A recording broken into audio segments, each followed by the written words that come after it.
Hello, Terry. I'm sorry to interrupt you. You look really busy. I was just wondering if you've taken your lunch break yet. Hi, Jenny. Actually, I'm just back from lunch, but I've got a spare 5 minutes if I can be of help. My next client isn't in until 3 and I've nothing on in court today. Great. I just want someone to check over the precedent case we may need to use in the Heaton case. I'm meeting with the client, Joanna Heaton, at 5 o'clock. We should have sorted this out already, but her mum's been in hospital for 2 weeks and Joanna's cancelled our last 3 appointments because she says she feels ill with the stress of handling that on top of everything else. The Heaton case, is that the woman who was offered an amazing job at a party? A highly paid position in Singapore or somewhere like that? Actually, she claims they gave her the choice of a position in Singapore, Indonesia or China, and she chose the latter because she learned the language as part of her degree.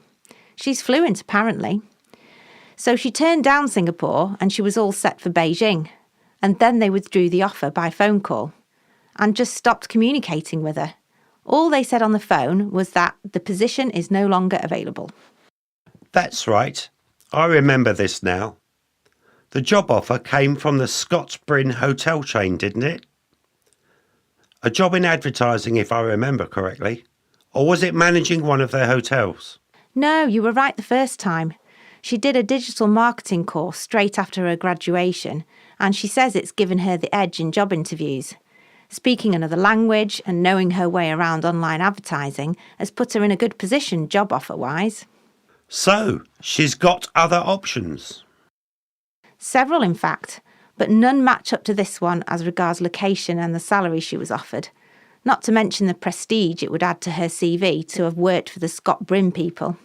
Their current CEO worked her way up from being a receptionist and finally got onto the board in 2011. She's really making a name for the company in the emerging markets. So what outcome does the client want? Is she pushing for an order of specific performance? Because I can't see a judge ordering the defendants to give her a job, I think her best bet is damages. Well, she says that at this party, which was an evening event at a job recruitment fair in London, by the way, the Scott-Bryn representative, based on their 90-minute or so conversation, offered her a 3-year contract on a salary of $5,000 a month, with a company car and health insurance thrown in as perks of the job. Nothing in writing to back this up? Nope. But what she wants is reimbursement of the amount she's already paid out on the understanding that she would start in the position as promised on the 1st of December, plus reasonable compensation for what she calls the emotional pain and suffering they've caused her. And we definitely don't know why the job offer was suddenly withdrawn? If she knows, she's not telling us.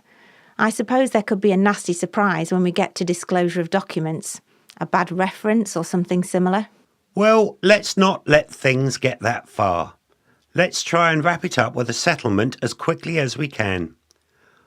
What has she already spent? And does she have receipts? She's paid for a flight to China and paid a pretty big deposit to an estate agent over there to rent an apartment.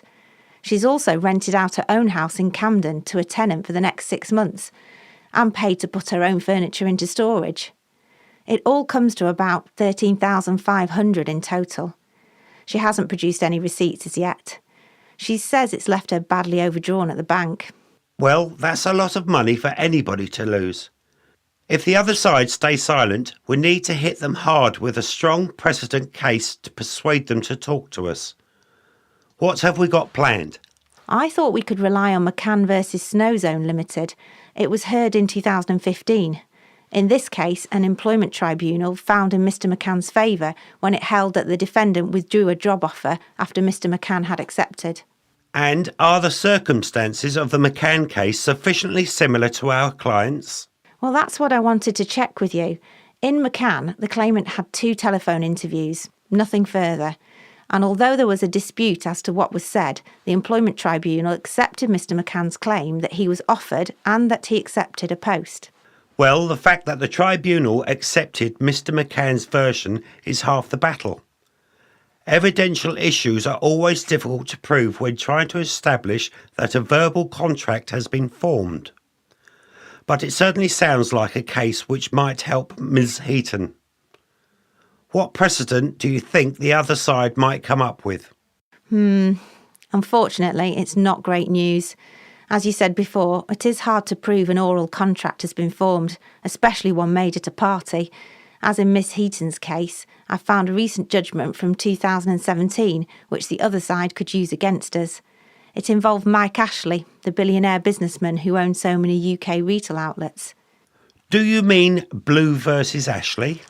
Yes, that's it. In that case, Mr. Blue, who was a freelance consultant for Mr. Ashley's retail outlet Sports Direct, alleged that while drinking together in a pub near Oxford Street in London, Mr. Ashley promised him £50 million if he succeeded in increasing the share price of Ashley's company to £8 a share.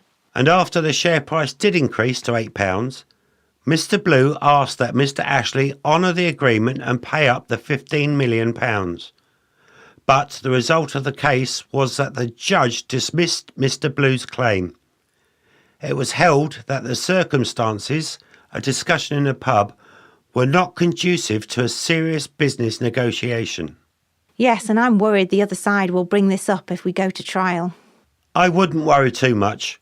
Although Joanna Heaton was offered this job at a party, the party was still within the context of the job recruitment fair, and so was still within a business environment. Nevertheless, try and settle, and do it quickly. I don't like the cancelled appointments, the lack of receipts, and the fact that we don't know why the job offer was withdrawn. Thanks, Terry. I'll try and bring it to a close when I see her later today. When you list all of the possible holes in our case, it's not something we really want to take to court. You're welcome. Let me know how it goes. Good luck.